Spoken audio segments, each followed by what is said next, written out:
Bonjour à tous et bienvenue dans la semaine de l'écho sur France 24. Lors de ses vœux, François Hollande a une nouvelle fois fixé comme priorité la lutte contre le chômage. Cette fois, le président promet la formation de 500 000 chômeurs. Coût 1 milliard d'euros. Alors est-ce nouveau? Est-ce un dispositif efficace ou au contraire, comme le dénonce l'opposition, une manœuvre politique? Crack sur les places financières chinoises. Mercredi, Shenzhen et Shanghai ont dégringolé de 7% avant d'être fermés. Ce vendredi, tout est plus calme après l'intervention de la Banque centrale. Alors comment expliquer cette nouvelle panique boursière? Quels sont les risques d'une crise chinoise? Quel impact sur l'économie mondiale? Enfin, grande manœuvre dans les télécoms. Bouygues et Orange en discussion en vue d'une fusion. Si elle se réalise, il n'y aura plus que 3 opérateurs en France. Alors quelles conséquences sur le secteur? Les prix des abonnements pourraient-ils augmenter? Et j'en parle avec mes invités. Elie Cohen est avec moi. Bonjour. Bonjour. Elie, vous êtes directeur de recherche au CNRS, auteur du décrochage industriel chez Fayard.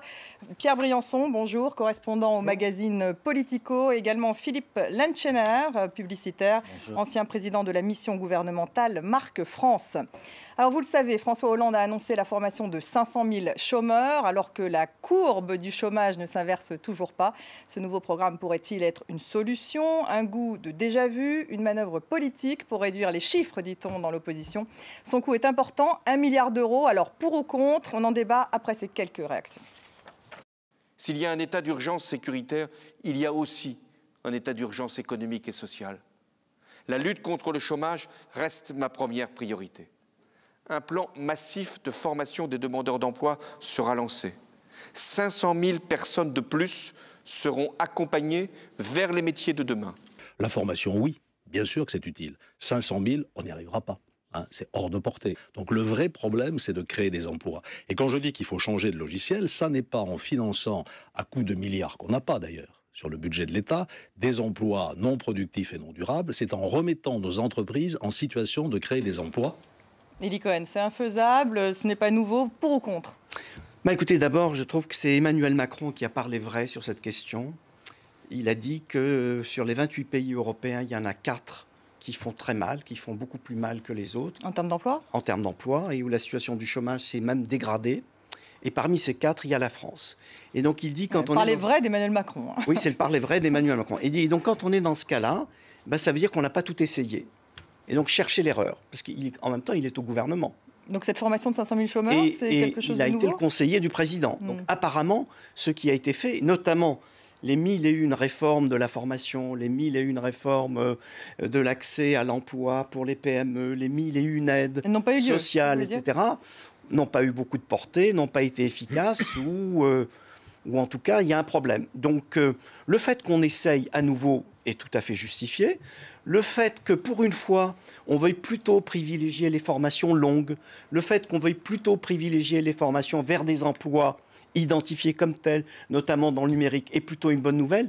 Mais cette annonce, venant après tant d'autres annonces et dans le contexte électoral que nous connaissons, laisse un peu sceptique. Sceptique, pas crédible, Pierre Briançon? Je crois que ce n'est pas crédible du tout, d'autant qu'on prend 500 000 chômeurs pour les verser dans un système qui ne marche pas, qui est le système français de la formation professionnelle. Vous avez parlé des réformes successives qui se remplacent pas un système par un autre, mais qui superposent plusieurs systèmes complexes.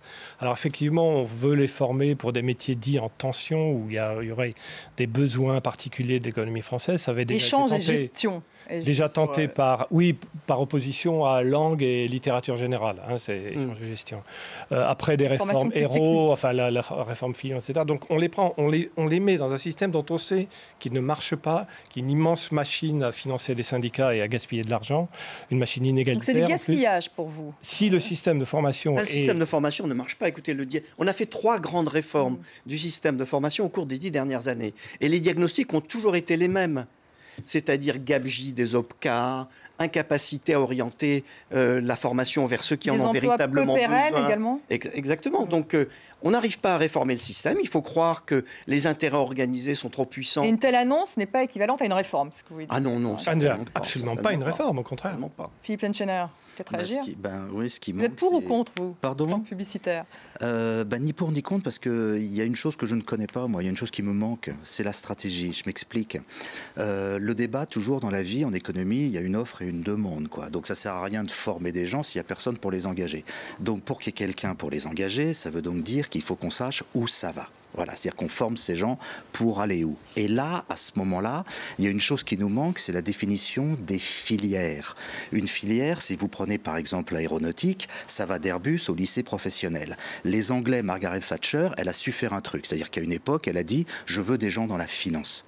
Alors on forme des gens qui vont aller dans la finance. Donc là, c'est pas ciblé. Ben là, si on a des maçons et qu'il nous faut des manucures, ça sert à rien de former des maçons. Voilà. De la même façon, si on a si on voit qu'il y a une filière de la voiture et de l'automobile qui va vers de l'industrie qui est technologique et robotique et qu'on va former des gens à la clé à molette, ça sert à rien. Donc le débat, c'est il faut que la France ait des priorités, qu'elle les dise et les définisse. Moi, je ne les connais pas, parce que je ne crois pas qu'on nous les ait donnés. Et ensuite, il faut qu'on nous explique comment on forme et qui on forme par rapport à tout cela. Parce que vous savez, ce qui pourrait se passer, c'est quels sont nos chômeurs. C'est ça le débat. Quels sont nos chômeurs? Parce que si on a des chômeurs super qualifiés, ça veut dire que ça ne sert à rien. Si on a des chômeurs pas qualifiés, ça veut dire qu'à la limite, en fonction du système, 2 jours de formation suffiraient, que donc ce plan, il est surdimensionné. Il nous manque une vision stratégique d'ensemble. On sait par exemple que le problème du chômage français, c'est largement un chômage de longue durée. On sait que dans la population des chômeurs... Il y a un chômage de jeunes, semble-t-il. On sait que parmi ce chômage de longue durée, le niveau de qualification est très mauvais.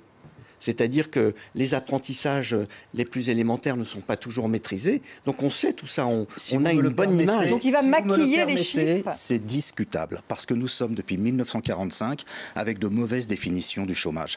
Le chômage de longue durée, c'est-à-dire des gens qui depuis 1 an n'auraient pas travaillé, c'est 2 millions ou 3 millions de personnes. Alors justement, là, vous avez à côté de ça 4,5 millions de personnes qui, par exemple, pour certains, auront travaillé 2 semaines et demie dans un mois. Ils seront donc catégorie D et E. Ils auront peut-être gagné plus d'argent et plus travaillé que certains CDI, mais pourtant ils sont chômeurs. Donc en plus, on a un système anxiogène parce qu'il ne sait pas parler des gens qui l'emploient. Il faut rappeler que la formation de ces chômeurs vont évidemment extraire ces chômeurs du nombre de chômeurs de catégorie A. Eli Cohen, donc ils vont passer de la catégorie A à la catégorie D. On refuse d'imaginer que ce soit à la base de cette décision. Non, bien entendu. Si on réussit l'opération de transfert de 500 000 chômeurs de la catégorie A à la catégorie D, ça se traduira effectivement par une très nette baisse du chômage qui interviendra pile poil au moment nécessaire pour permettre la candidature et les manœuvre politique dénoncée par mais qui ne trompera personne parce que la ficelle est tellement grosse. Et d'ailleurs déjà, la ficelle est tellement grosse que je pense que les gens auront intégré ça. Donc ça permettra peut-être au président de se présenter. Ça lui fera pas forcément des voix supplémentaires à cause de la baisse du chômage. Et puis tout le monde surveillera davantage la catégorie D que la catégorie A, ou alors feront l'addition de la catégorie A, B, C, D, E et donneront une indication globale et non pas une indication limitée à la catégorie A. Donc on ne les trompera pas facilement. Non, personne ne sera trompé là-dessus. Eli Cohen, vous parliez d'Emmanuel Macron. Alors qu'attendez-vous de la fameuse loi Macron qui est censée un petit peu faire sauter certains verrous, en tout cas, sur le marché du travail? C'est très frappant dans cette longue interview qu'il a donnée au Monde. On avait l'impression que c'était une interview testament parce qu'il expliquait toutes les bonnes idées qu'il avait et on avait l'impression qu'aucune n'aboutirait puisque l'idée même d'une loi Macron 2 semble avoir disparu. Absorbé par une loi El Khomri, ce serait ça. Et donc tout ce qu'il disait à la fois sur la nécessité de donner un coup d'accélérateur dans le domaine du numérique, de faire une nouvelle vague de libéralisation pour permettre que dans toute une série de professions on puisse accéder à l'emploi sans passer par des organisations corporatistes, de pseudo-diplômes, etc. Tout ce qu'il dit sur l'effet dynamique en matière sociale, de ces libéralisations d'emploi, sur la mobilité sociale. On a l'impression que tout ça, il emporte déjà son deuil. Tout ça est très simple, mais la décision a visiblement déjà été prise de refermer la boîte à gifles et en tout cas de s'assurer qu'elle ne sera pas réouverte. Il va bien falloir sortir cette fameuse loi Macron. Non, il n'y en aura pas. Certaines dispositions, à coup sûr, seront incluses dans la loi du ministre du Travail, mais je crois que la décision est prise de ne pas agiter le chiffon rouge Macron devant la gauche du Parti socialiste. Non, attendez, et pourquoi alors? Ce qui est prévu dans la loi El Khomri, c'est déjà la réforme du Code du travail avec la réponse qu'on donne au rapport Combrexel, c'est-à-dire toute la question de la hiérarchie des normes. Donc ça sera mis en place dans la loi El Khomri. Mais il y a aussi... Donc ça, c'est une avancée tout de même sur le marché du travail. Il y a aussi la nouvelle sécurité sociale professionnelle avec les comptes individuels, ce que Hollande appelle la nouvelle sécurité sociale. Tout ça, c'est des projets colossaux. Il n'y aura pas place... C'est fondamental. Il n'y aura pas place pour une nouvelle... il y a besoin de débats parlementaires qui seront sérieux, agités, profonds. Et il n'y aura pas place en plus pour le numérique, etc. Non, je crois qu'effectivement, ce pan de la réforme a été abandonné. Donc la courbe du chômage va-t-elle baisser avant 2017, a dit Manuel Valls. Non, la courbe du chômage est déjà en train de baisser. Mais oui, parce que ça baisse déjà. Calculé. Mais oui, les indications qu'on a depuis le début de l'année montrent qu'il y a une certaine dynamique de l'emploi, même de l'emploi marchand. Simplement, quand vous regardez dans le détail, ce que vous constatez, c'est que les nouvelles créations d'emplois, notamment dans le secteur marchand, se font presque toutes par l'intérim.